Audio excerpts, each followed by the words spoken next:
Okay, ladies and gentlemen, we'll go ahead and get started with tonight's meeting. Thank you for coming. We'll start the meeting with the invocation given by Councilman Mr. Elam, and Terry Hollander will lead us in the Pledge of Allegiance. Please stand.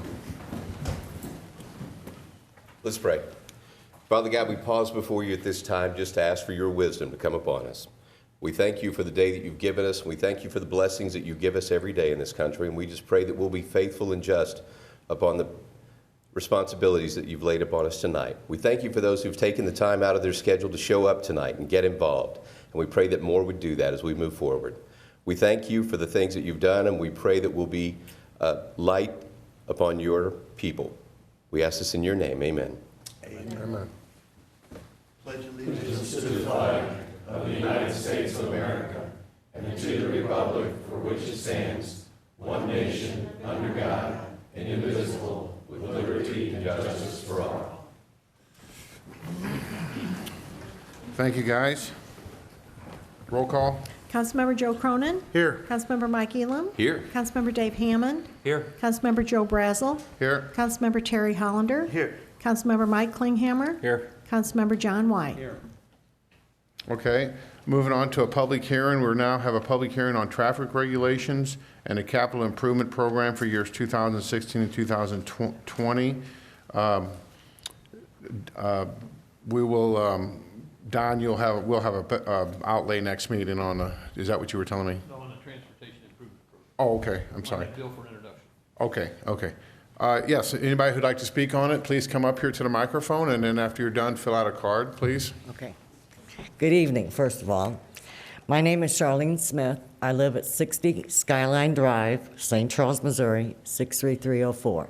And I'm here regarding a three-way stop sign at the corner of Skyline Drive and David. It's off of Cox Hill and Harvester. My husband and I have lived there for 43 years. We've seen many, many close calls. It's a T intersection, therefore a lot of people miss the intersection and go straight through the field. And in the last years, it's gotten a lot worse. Please let me explain. We have a senior citizens home that is on the corner of David and Skyline, and it runs the whole block all the way to Lillian.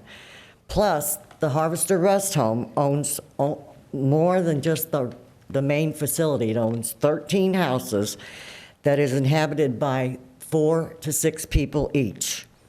Their daily routine is exercise, not only taking their medicine and doing their food, but they are to walk. So we have a lot of elderly walkers during the day, morning, day, and evening. Not only do the seniors walk, we have a lot of dog walkers every day, runners, kids riding bikes, all through David and Skyline. Now, on to the cars and buses. Yes, sometimes they barely make the corner at Skyline, turning left onto David.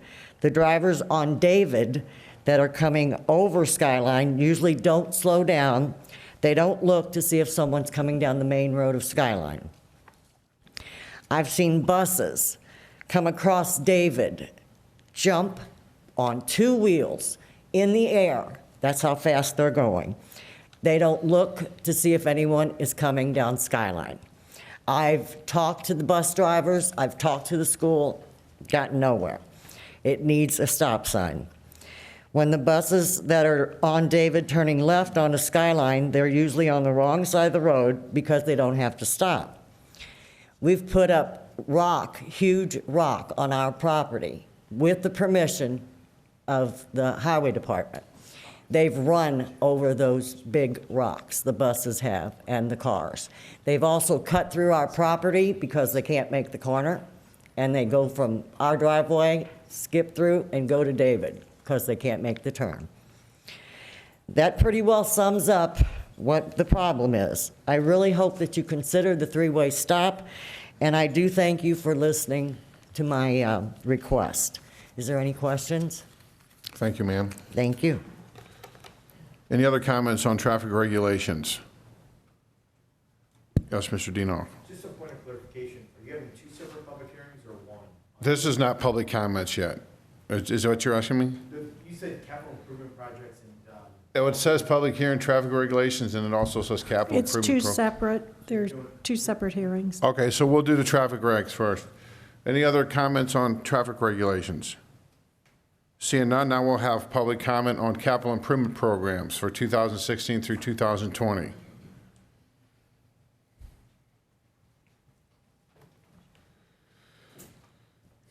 Yes, thank you very much, Mr. Chairman, members of the County Council, AC Dinoff, Public Advocate and County Resident. Just two things that I'd like to make a matter of public record for this public hearing. The first one was brought up by Councilman Brazel, and he had a really good point, and I looked over the capital improvement forecast for the next 5 years, but we don't have a really designed perspective of how much our public buildings for improvements and replacement costs are really going to cost our county. I would like to see part of this plan on Mr. Brazel's suggestion to the Director of Administration that we conduct or put together a 3, 5, and a 10-year plan on what exactly improvements we need to make to our public buildings and what type of replacement costs that we're looking at. Because we're looking at a $66 million public safety building on Tom Ginnever. I think that we need to put our house in order and make sure that our current public buildings are up to code, up to ADA regulations, and that we know exactly how much those improvements and replacement costs will be. Also of a concern is a couple of the municipalities in the county provide public transportation as our county elderly population, the baby boomers, gets older. A lot of people aren't driving. They're having a hard time getting to doctor appointments, to necessities, the grocery store, to medical appointments and those type of things. O'Fallon and St. Charles and St. Peter's provide those services of some sort of public transportation. St. Charles City provides a bus service. O'Fallon and St. Peter's provide a van pickup partnership with some community not-for-profit agencies. I think instead of piecemealing it and doing it municipality by municipality, the item is to look on behalf of 400,000 residents and look at the whole picture across the board. I'd like to see John Grefshew, our Director of Transportation, put together some type of plan that would provide these much-needed services to people who have lost their driving privileges because of their age and can't get to needed necessities for doctors, doctor appointments, grocery stores, and those type of items.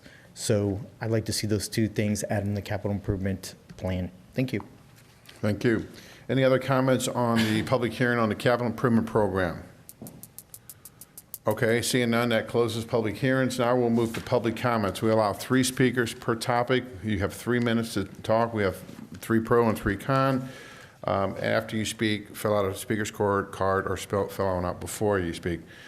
Who would like to come up and talk to the county council on any issues concerning the county or what's on the agenda tonight?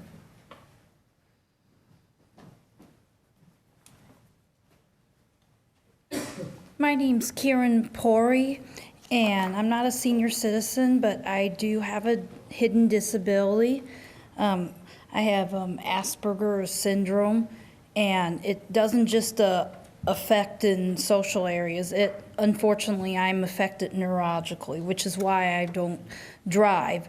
And as a person who doesn't drive, I believe we need to have better, transportation in St. Charles County, because right now the lack of transportation, it affects me and other disabled people when it comes to getting to work. It makes it harder for vocational rehab to place people like us successfully in jobs that are the correct match for our natural abilities and our personalities. And also, the lack of transportation in St. Charles County is forcing people like us to become too dependent on friends and family members, just causing us to be more a burden to other people than we wish to be.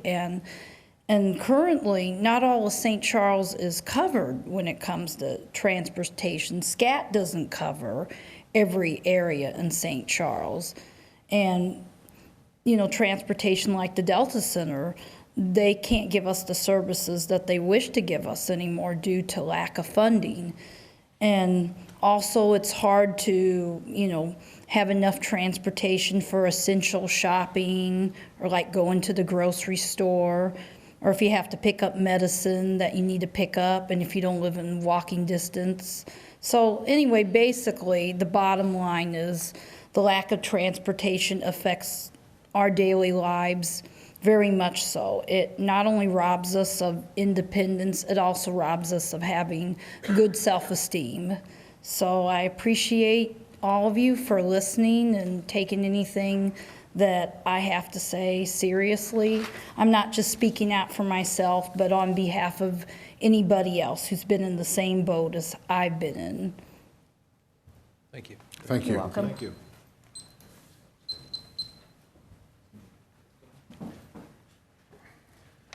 Hi, I'm Mark Sandberg. I live at 2805 Royal Valley Way in O'Fallon. I'm here to speak about light pollution.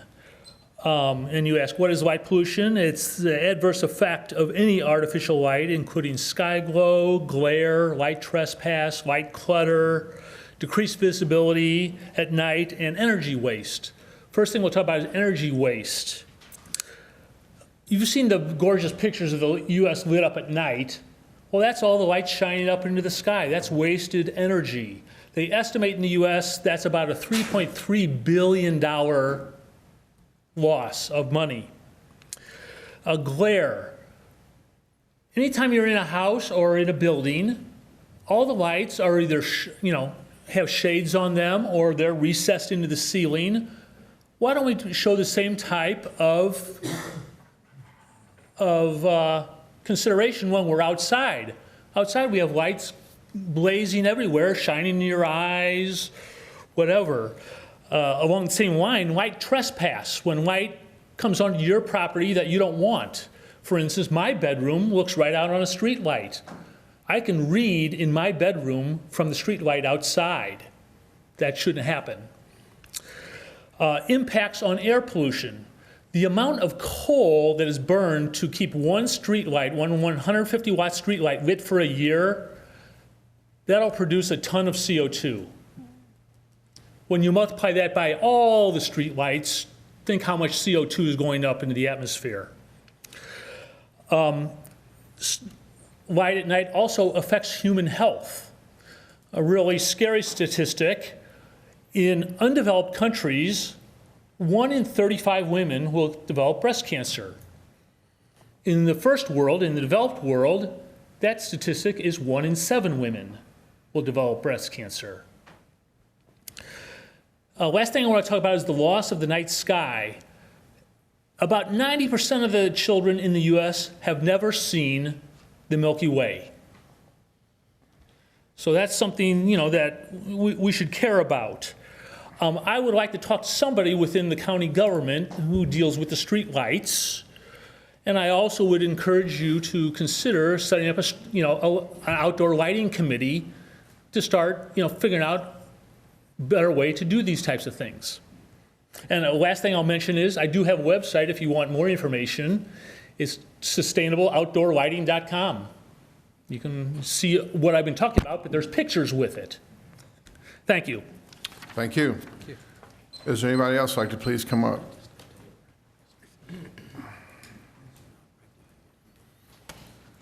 I'm Carolyn Desane. I have lived in St. Charles Hills since July of '71. I built my house. I was very proud of the fact that I had a house. I had 4 children to raise, and my husband walked away. And I've been very proud of the fact that I've been able to maintain and be as independent as a hog on ice. And December of 14, my 20-year-old car gave up the ghost on a parking lot, and it threw a rod. And a week later, I tripped and fell. I got a ride with Oates to a food pantry, and I fell on my face, and some good Samaritan decided to pick me up. And she started jerking on my arm, and I was face down. And she tore a muscle and a ligament off my shoulder. She ruined my rotator cuff, broke my collarbone. And it took me 7 months to get the insurance to admit, yes, something's wrong. And I had surgery in July. And I'm at the point now where I need physical therapy. I thought, oh, good, I'm going to pull out of this and I'll be able to take care of myself again. I called Medicaid insurance. They said, oh, well, you can't get rides for physical therapy. I called Oates. No, we don't do that either. As a matter of fact, we don't take people in for dialysis. So I called my insurance company. They said, well, we'll let you go over there 6 times. The doctor says, no, you need to be there 12 times. We still haven't addressed the issue of in December, 2 weeks after my arm was tore up, I had a massive heart attack. I had 95% blockage in 2 major arteries. For Christmas, I got 2 stents. I was let out on Christmas Eve at 5 o'clock from Barnes Jewish Hospital. And I'm still hurting. I'm not going to get this done. I still have to have the physical therapy. I met a lady over at Walmart. A little lady was about this tall, and I could tell she was on dialysis. And I saw her there several times, and she came in one day. Her name was Mary, and she was from Orchard Farm. And she said, I can't take this anymore. She was driving herself to dialysis. And she says, I'm not going to go back. So here we were, arm in arm in the middle of Walmart, and praying for this poor lady. And a couple weeks later, I heard the call go to her house. She wasn't breathing, and she was gone. Now, they told me there's no more transportation for dialysis, and I have this letter, and I was looking forward to this because I thought this will be my salvation. And it's from the countywide transportation. And they've made cuts, and I'm sure when you guys make these decisions, you have no idea how it hits the people at the bottom of the food chain. But we're going to be allowed to leave the house and come home 3 times between now and the 1st of October. And Oates will let you out once or twice a month to get groceries, but they give you 2 hours. And diabetics like I am, you have to stand there and read labels or you're going to kill yourself eating something you're not supposed to. Because the rule is, if it tastes good, don't eat it. It's going to kill you. You know, and so I'm asking you guys to reconsider the fact that there's no transportation, because I'm in unincorporated St. Charles County. In the city, they have a package that you get, and you get a discount on your taxes for your utilities, and I believe there's a discount on the trash pickup and a lot of things like that. But in 41 years, I haven't seen anything like that available for the county, and my understanding is it's some kind of a government grant, you know, and I would appreciate it if you all would think about that. But there just is no transportation. Now, the thing of it is, after all this fun and games, I get the tax bill, and they said my house is worth more than it was before. But the problem is I got a bunch of kids that's moved into a house next door, and they have literally destroyed my property values. And my taxes are going up, and my income's going down. Try living on $700 a month. Ma'am. Try. See if you can do it. I get $1 a meal for food stamps. And I'm not standing here to make poor mouth, but I'm trying to make all of you aware of what's going on at the bottom of the food chain. And as Jesus said, inasmuch as you've done it to the least of these, my brethren, you did it to me. Thank you. Thank you for coming in. Is there anybody else who'd like to talk?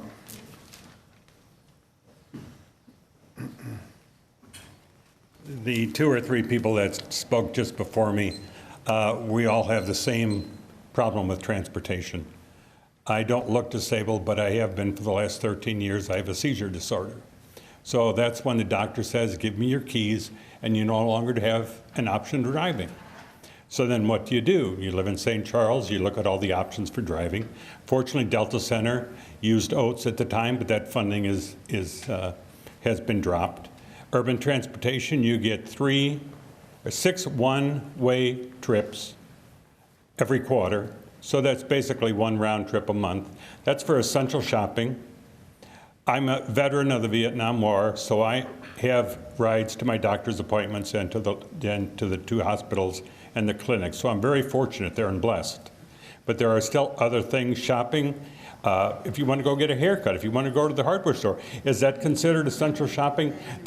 I think transportation is too segregated among the counties. The one gentleman said too, why can't you all get together and come up with a solution for transportation? And that's the biggest problem that we have to deal with in transportation. And it's so frustrating when you can't drive, and you have to maybe, God forbid, that someday you're in those shoes and you'll know what we're talking about. It's very frustrating. The rest of them have said, I would just be reiterating what they were saying, but I just wanted to make a point across. Transportation is terrible in St. Charles, and the funding keeps getting cut, and that doesn't make any sense. So thank you for your time. Thank you, sir.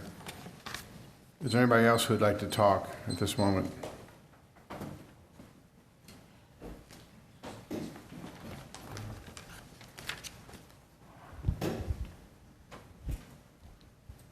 Members of the council, thank you. My name is Vito Lucido. I represent Delta Center for Independent Living. We're a nonprofit located in St. Peters. We serve St. Charles, Lincoln, and Warren County, and we're about increasing personal freedom and independence for people with disabilities. We faced a number of funding issues on our end and had to eliminate the transportation that we were providing to people with disabilities. We have done a lot of work to bring about what's called Mo Rides in the area. You may have heard about that, you may not have, but it's about coordinating what currently exists. And one of the things that does currently exist is the Urban County Transportation Program.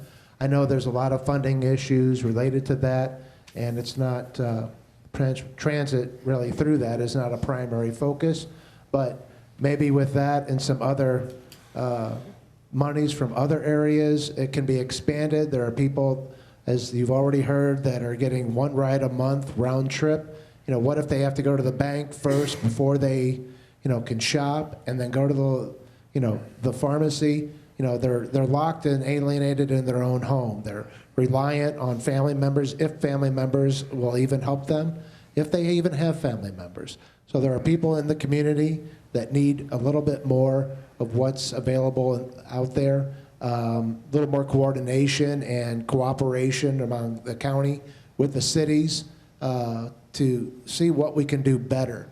St. Charles is a great county. I love the work that's been done. 364 is an awesome highway. I use it regularly. I'm fortunate enough to have a car, but there are so many people that do not have a car. You have seniors that want to age in place, but they're losing their ability to drive, and cost of transportation is very expensive. We're well aware of that. Delta Center has spent almost $700,000 over the last 10 years on transit for people with disabilities, and we cannot continue to do that. And when we're talking about projects of $65 million, $100 million, whatever these projects are, there's got to be a way to find a little bit more money from some of these other projects to help fund some transit in this county. So thank you very much for your time. Thank you, sir. Is there anybody else out there who'd like to come up and make any comments?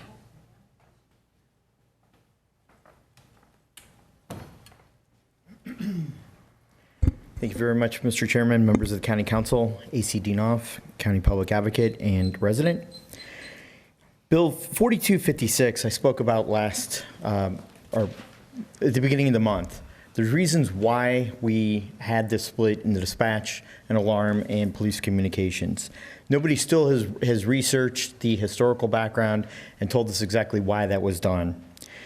You as county council members meet twice a month, yet the county council spends approximately $300,000 annually in terms of your salary, the county council staff salary, plus complete medical, dental, vision, pensions, cell phones, and expense accounts. There's been zero discussion at these meetings on this issue or many other issues. There's been no debate. All the emails have been hidden from public disclosure that the council members sent to county administration involving this issue. And all the information given by the administration cannot be found, but yet you have it. This is our community, and we the people have the right to know, and each one of you shall mandate total transparency in our county government for all 400,000 residents. Why was the packet via email that Ms. Lycum at the workshop stated, the Director of Administration, not on the county's website? It should be for public consumption and disclosure. Let's look at some other options. A countywide dispatch communication center makes sense. We need to cut down our number of PSAPs from 8 locations down to 1 or 2 PSAPs, 1 east and 1 west, or 1 centralized. Let's save taxpayer dollars and deliver effective services. Let's look at a joint cooperative agreement with the city of O'Fallon. In April, voters passed a $28 million bond issue to build a new public safety building. Construction of this new public safety building is on 15 acres. The building on Tom Ginnever is the wrong place. A 2-story building, you know, when it's been many tornadoes have gone through that valley, is not the way to proceed. I also haven't heard from any staff. Is the dispatch center and fund solvent? What about current contracts with the vendors and other governmental entities and political subdivisions? What about the budget? How about the number of employees? We know that there's no sworn officers assigned to that unit anymore, but they're out on the street. But there was a manager, a civilian manager, hired. What is that salary? Let's have disclosure of the councilman's requests and emails from Councilman Brazel and Councilman Cronin that were sent to the administration. Let's see what the questions were and what the responses were back from the administration and staff. I think that the way that we're looking at the $66 million building, we just need to look at other options and other safe areas to locate this building. I'm not opposed to the improvements, but let's do what's best for citizens and not best for power and political jurisdictions of how many new buildings somebody can create. Something I also want to bring to your attention real quick, Bill 4252 is a police services bill with the city of Augusta. At $64.97, we are giving away the store, in my opinion, and we're not recouping our minimum cost to provide police services. And we're giving away warrant costs, checking Regis system and the Mule system, and I just think that we need to at least break even because we all are county residents. Thank you. All right, thank you. Are there any other comments to be made by anybody? Okay, that concludes public comments. We'll move on to the oral report from the county executive. No report, Mr. Chairman. Okay, thank you, Steve. Moving on to consent agenda. Are there any items to be removed from the consent agenda? Move to accept. Second. Second, all those in favor say aye. Aye. Opposed? The consent agenda has been approved. Moving on to resolution 15-06. Resolution 1506, sponsored by council as a whole, a resolution adopting the 2016 capital program and strategic plan. Whereas the St. Charles County Charter, Article 6, Section 6.301, 2014, requires the county council to adopt the capital program and strategic plan no later than 2 months prior to the final date of the submission of the budget, and whereas the final date for submission of the budget to the county council by the county executive is no earlier than the 5th day of the 11th month or the first working day after the 5th of each fiscal year pursuant to Article 6 and Section 6.201 of the St. Charles County Charter. And whereas the county executive has presented the plan to the county council, a public hearing has been held on it, and it has been made available for inspection by the public. Now therefore be it resolved by the County Council of St. Charles County, Missouri as follows. Section 1. The 5-year capital program and strategic plan attached hereto is Exhibit A, known as the Capital Improvement Program years 2016 through 2020, is hereby approved. Section 2, compliance with all the terms of the 2016 Capital Improvement Program years 2016 through 2020 shall be the responsibility of the county executive. Any questions or comments on the resolution? Joanne, one thing I want to ask you is this an urgent resolution to pass right now, or can we, since we're talking about taking funding out of this budget with the new building, can we get a more specific capital improvement plan on all the buildings that we've talked about, or is that going to take too much time? That would take way too much time, and this has to be passed 2 months before the budget comes to you, and so we're at that time frame. That's why we always introduce it at the beginning of August. But everything in here will be voted again. Right, this is a plan, This is not a just budget. So you'll see whatever we're putting forward in the budget. You're not Okay. approving Remember, this is anything, the plan. Just a anything plan. today that you can't change your mind about later. Okay, so is it reasonable to suggest that in 6 months we can have a more specific plan on what we've talked about, a 5-year? Okay. Okay, any other comments or questions? A resolution adopting the 2016 capital program and strategic plan. Councilmember Cronin? Yes. Councilmember Elam? Yes. Councilmember Hammond? Yes. Councilmember Brazel? Yes. Councilmember Hollander? Yes. Councilmember Klinghammer? Yes. Councilmember White? Yes. Resolutions 1506 is passed. Moving on to resolution 15-07. Resolution 1507, sponsored by council as a whole. A resolution expressing the appreciation of the St. Charles County Council to Harold Ellis on the occasion of his retirement from his position as St. Charles County Councilor. Whereas Harold Ellis began employment on June 1st, 1993 as an Associate County Councilor 1, thus beginning a distinguished career with St. Charles County spanning over 22 years. During his tenure, he moved to Associate County Councilor 2 in 2000, Acting County Councilor in May 2013, and as County Councilor in October 2013.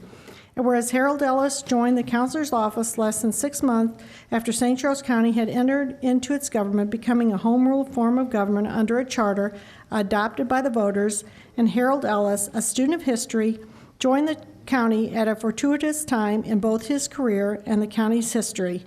And whereas county government has experienced many changes along Harold's career and in the area of land use and regulation, Harold Ellis was a key player in developing the policy ultimately adopted by the governing body.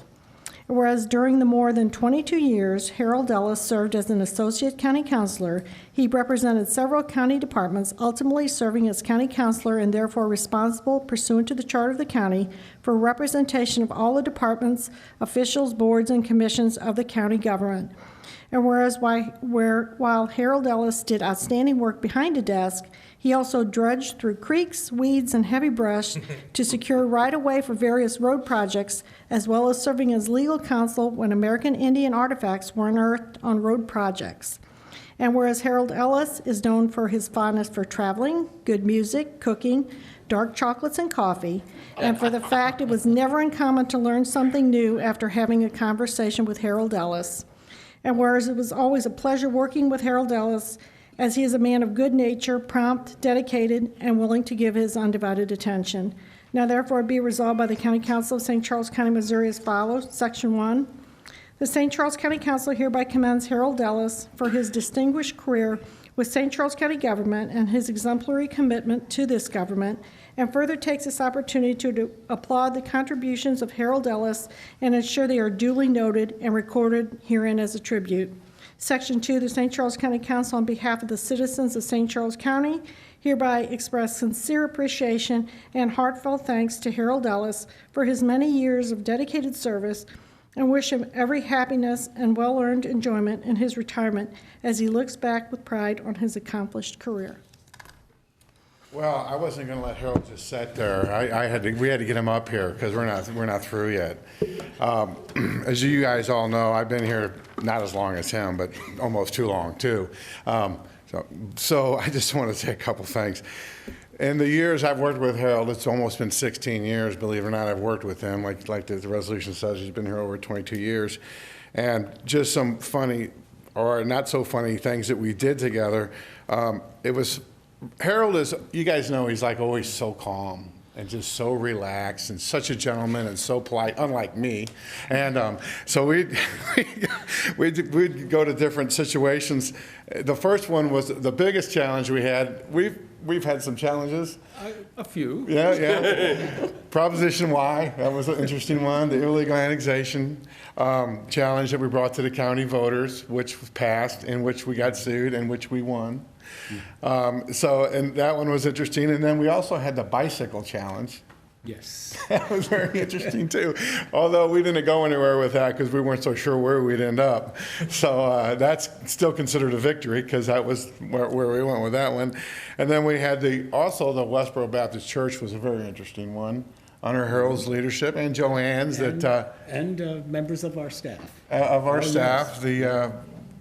The Westboro Baptist Jews funeral protest that we were uphold that one in court too. That was another good one.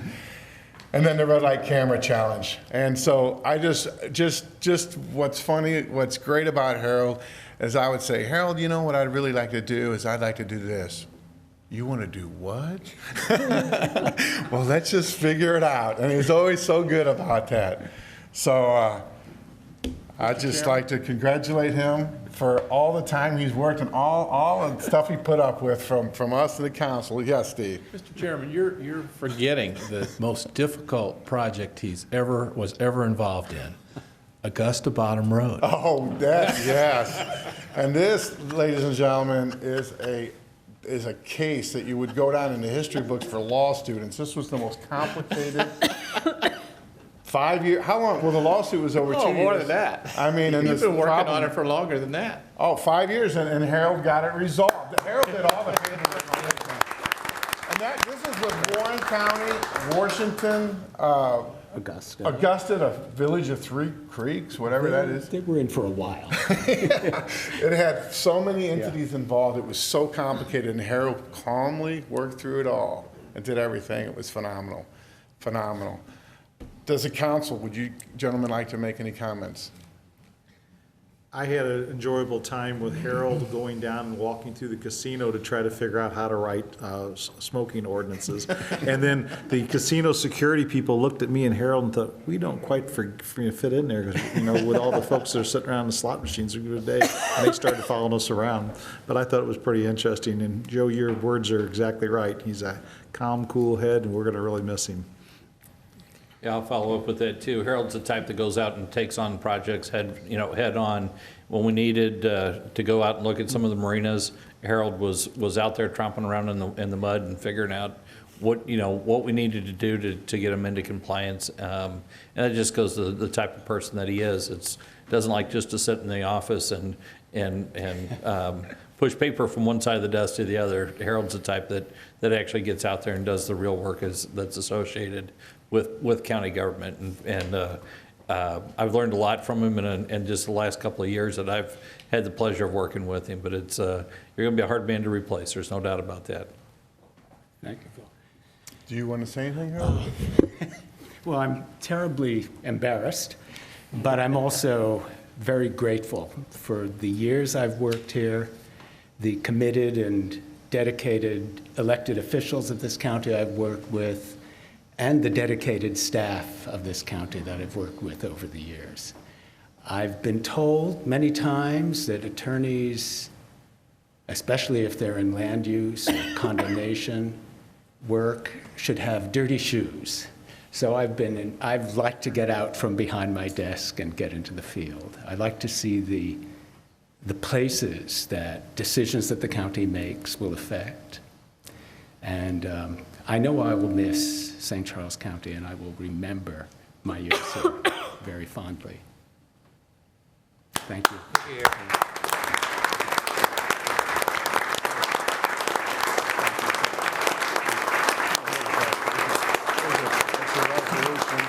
I guess we got a vote on that,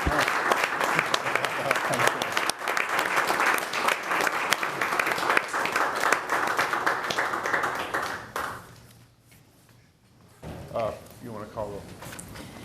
A resolution expressing the appreciation of the St. Charles County Council to Harold Ellis on the occasion of his retirement from his position as St. Charles County Councilor. Councilmember Elam? Yes. Councilmember Hammond? Yes. Councilmember Brazel? Yes. Councilmember Hollander? Yes. Councilmember Klinghammer? Yes. Councilmember White? Absolutely. Councilmember Cronin? Yes. Thank you for your service. Thank you. Thank you, Harold. Thank you, Harold. If you vote no, you can't retire, right? I'd like to redo that vote. Please. Okay, moving on to bills for final passage. Bill number 4247, an ordinance granting conditional use permit CUP 15-000005 for a lawn care service to R. Stephen Barnett. Any questions or comments? Seeing none? An ordinance granting conditional use permit CUP 15-000005 for a lawn care service to R. Stephen Barnett. Councilmember Hammond? Yes. Councilmember Brazel? Yes. Councilmember Hollander? Yes. Councilmember Klinghammer? Yes. Councilmember White? Yes. Councilmember Cronin? Yes. Councilmember Elam? Yes.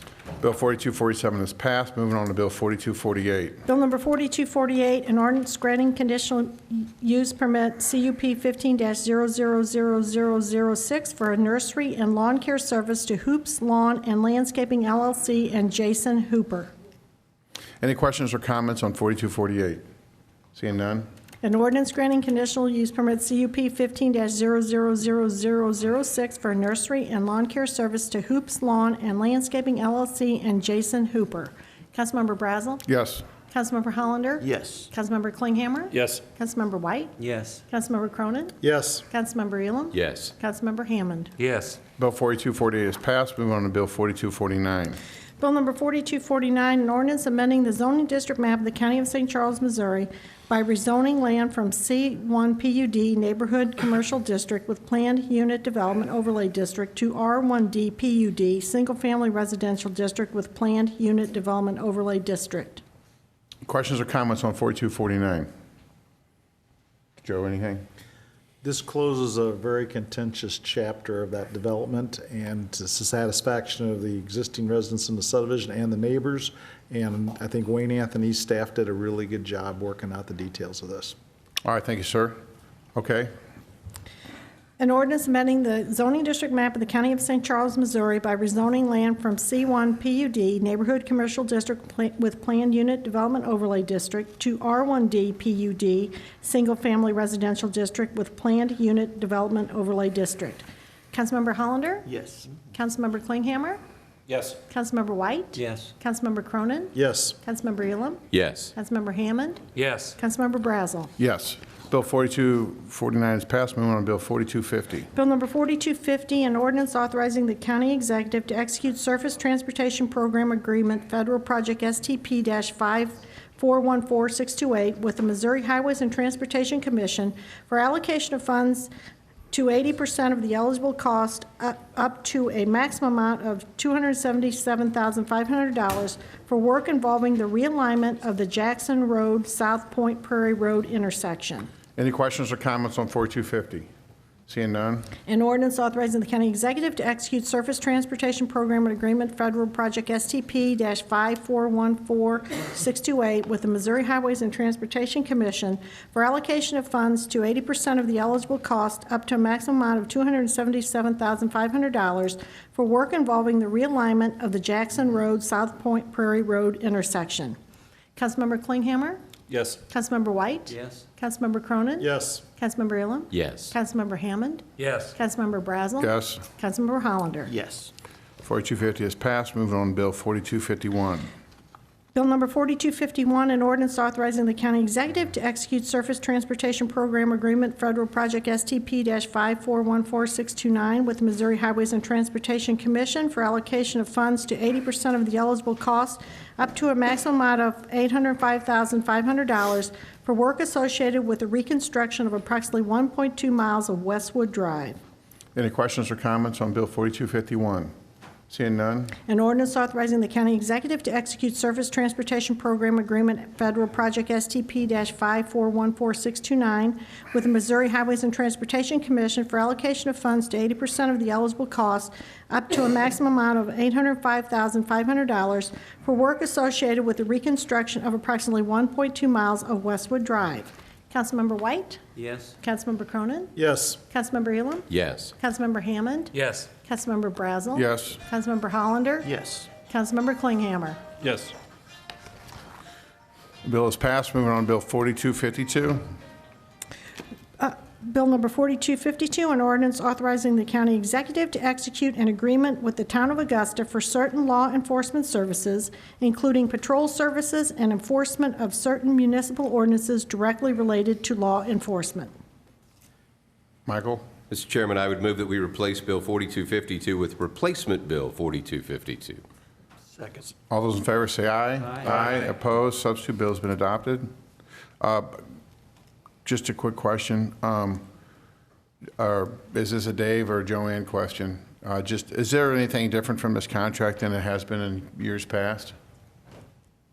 No, it updates the costs. Finance is recalculated. They're as you know, very narrowly drawn in this for law enforcement hours because they're basically reimbursing us for an overtime rate and vehicle equipment and equipment rate. And then it updates the terminology. Is it, Dave, is it just enhanced in the fall, basically, for the Oktoberfest? Is that really what it is? Pretty much, yes, sir, the changes again from sheriff to police. Okay, and just so some comments made earlier, the county is, you're already contracted, just like New Melle, it's $1 a year per person for just weekly services, and these are enhanced services, correct? Yes, sir. So it'd be like full days on Saturdays and Sundays during September and October, or something similar to that? Yes, sir. Okay, just so everybody understands that. Okay, any other questions or comments? Okay, Substitute Bill number 4252, an ordinance authorizing the county executive to execute an agreement with the town of Augusta for certain law enforcement services, including patrol services and enforcement of certain municipal ordinances directly related to law enforcement. Councilmember Cronin? Yes. Councilmember Elam? Yes. Councilmember Hammond? Yes. Councilmember Brazel? yes. Councilmember Hollander? Yes. Councilmember Klinghammer? Yes. Councilmember White? Yes. Substitute Bill 4252 is passed. Moving on to Bill 4253. Bill number 4253, an ordinance authorizing the county executive to execute 2 agreements on behalf of the police department. One, with the St. Charles County Ambulance District SCCAD for tactical medics for the county regional SWAT team. And 2, a memorandum of understanding with the U.S. Postal Inspection Service to receive payments related to overtime for the Eastern District of Missouri Identity Theft Task Force. Any questions or comments? Seeing none? An ordinance authorizing the county executive to execute 2 agreements on behalf of the police department. One, with the St. Charles County Ambulance District, SCCAD, for tactical medics for the county regional SWAT team. And 2, a memorandum of understanding with the U.S. Postal Inspection Service to receive payments related to overtime for the Eastern District of Missouri Identity Theft Task Force. Councilmember Elam? Yes. Councilmember Hammond? Yes. Councilmember Brazel? Yes. Councilmember Hollander? Yes. Councilmember Klinghammer? Yes. Councilmember White? Yes. Councilmember Cronin? Yes. Bill 4253 is passed. Moving on to Bill 4254. Bill number 4254, an ordinance authorizing the county executive to execute a memorandum of understanding in conjunction with the Core Public Health Functions Contract for fiscal year 2015 with the Missouri Department of Health and Senior Services for services to residents of St. Charles County and receipt of funds across fiscal years 2015 through 2018. Any questions or comments? Seeing none? An ordinance authorizing the county executive to execute a memorandum of understanding in conjunction with the Core Public Health Functions Contract for fiscal year 2015 with the Missouri Department of Health and Senior Services for services to residents of St. Charles County and receipt of funds across fiscal years 2015 through 2018. Councilmember Hammond? Yes. Councilmember Brazel? Yes. Councilmember Hollander? Yes. Councilmember Klinghammer? Yes. Councilmember White? Yes. Councilmember Cronin? Yes. Councilmember Elam? Yes.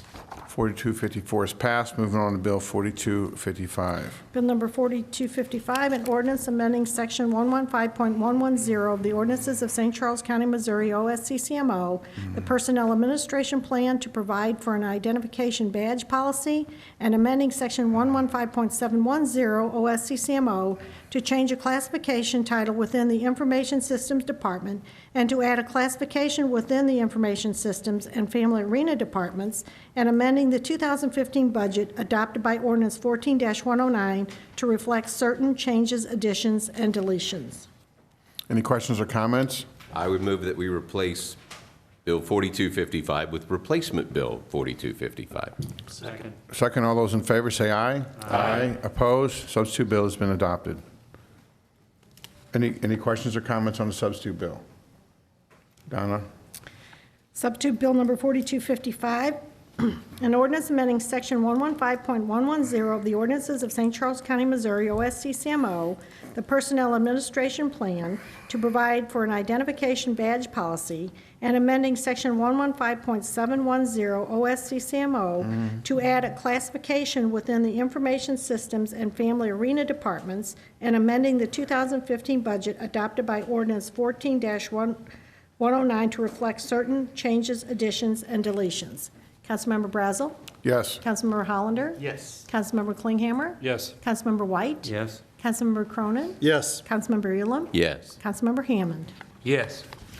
Bill 4255, is substitute bill, has been passed. Moving on to 4256. Bill number 4256, an ordinance transferring the Office of Emergency Communications to the Department of Dispatch and Alarm effective September 1st, 2015, merging the Department of Dispatch and Alarm and the Police Department Bureau of Field Operations Communications Division into a new Department of Emergency Communications effective January 1st, 2016, enacting Chapter 201 and repealing Chapter 202 OSCCMO effective January 1st, 2016, related to the new department, and amending Section 607.150.8.4 OSCCMO. Any questions or comments? Yes, Mr. Cronin.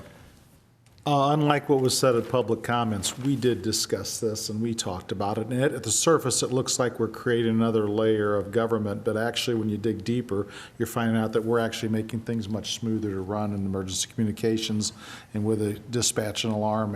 And essentially, as we're moving towards a new building, new facility down the road anyway, this all makes sense.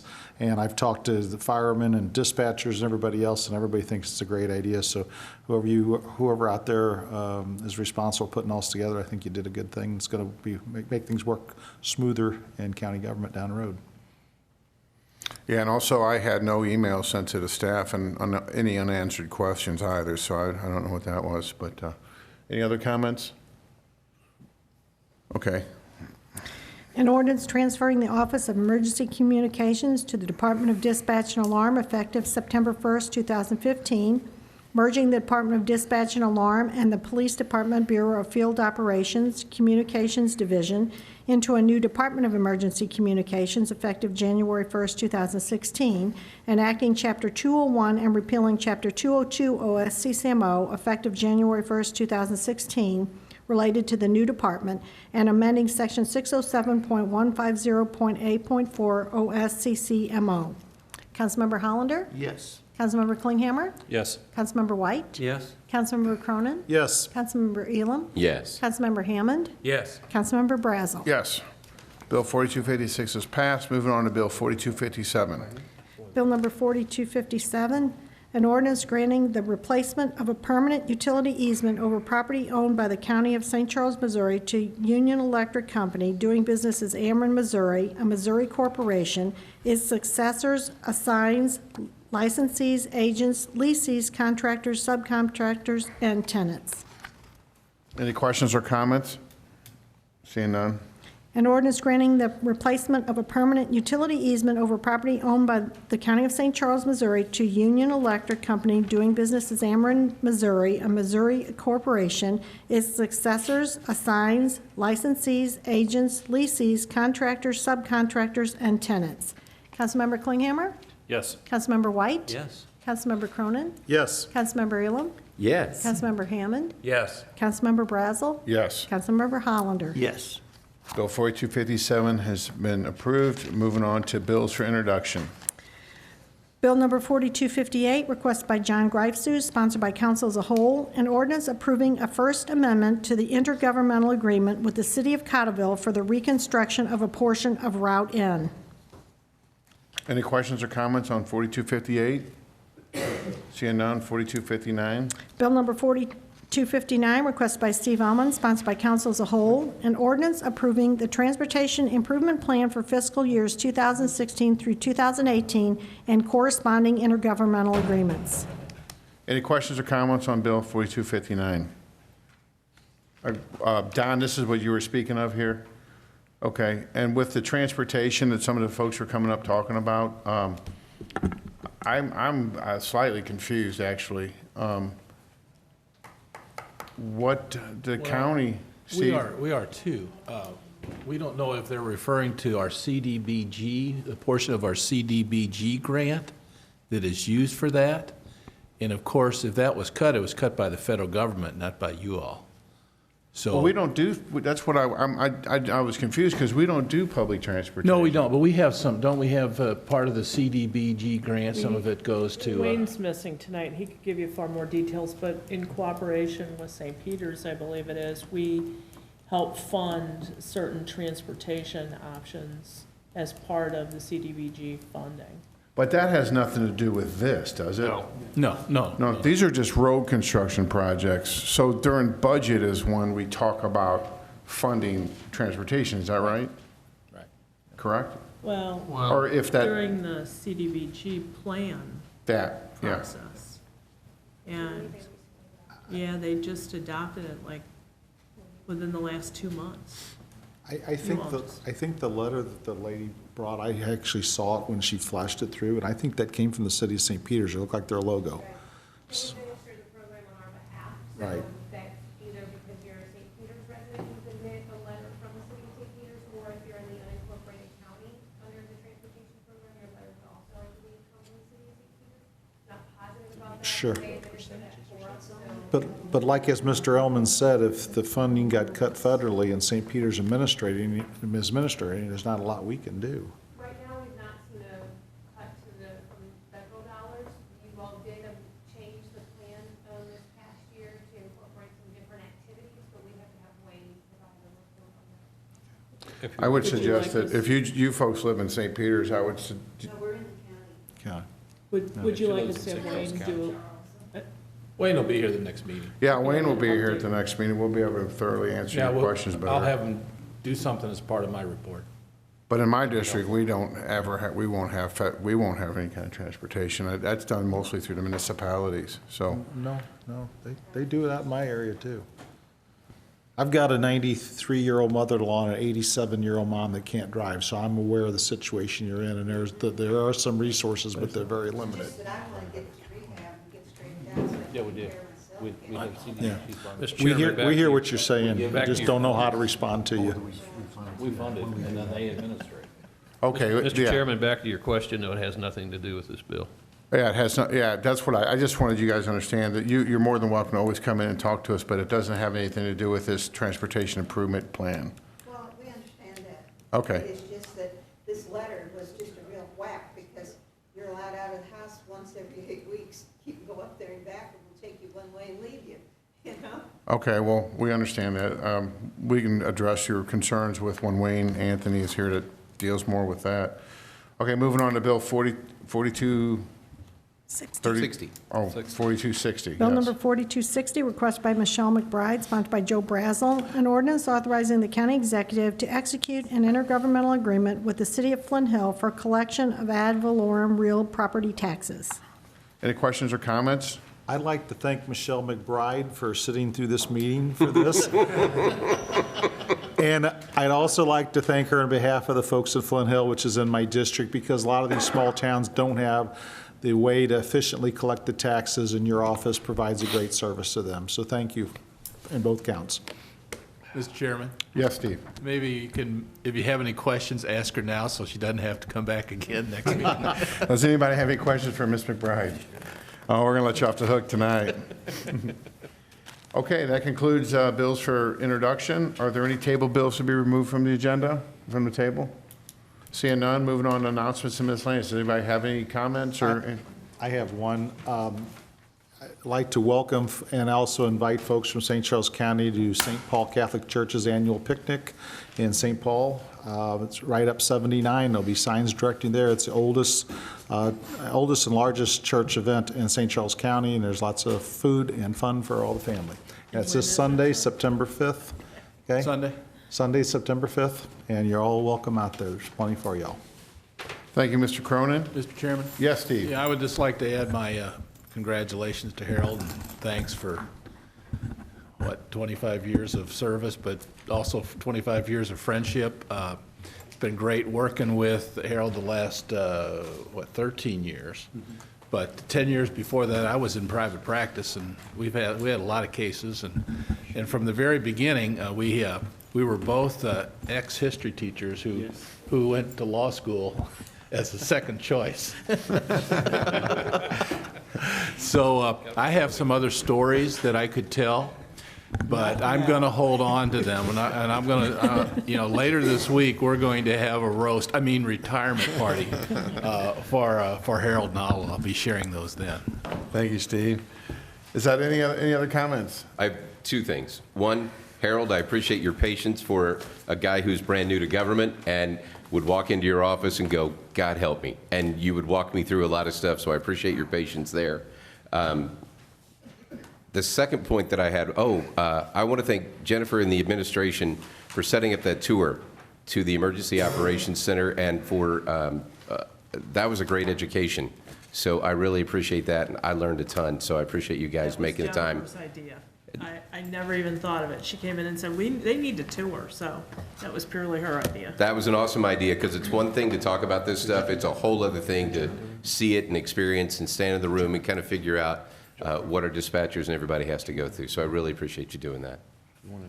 Don has taken us on tours before. He took me years back, and Betty's taken us on parks tours. I find those hands-on things really helpful. You see the need and you understand what we need to do. Anytime you want to see something, you let us know. We'll be glad to drag you through anything. You got it.